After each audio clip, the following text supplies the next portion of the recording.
I feel sorry for you. You didn't get a proper education. You're not prepared for the adversities this world's thrown at you.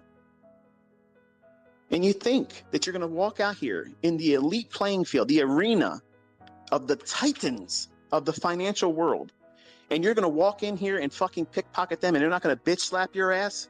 Please. There is a realistic approach to doing this, but so many come in here with a comic strip approach. Like it's going to be, like it's owed to you. I don't owe you shit. The market doesn't owe you shit. You have to take it by force.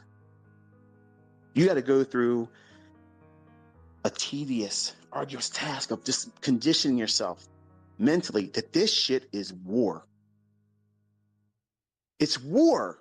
It's not a video game where you get to respawn when you lose your ass. Yes,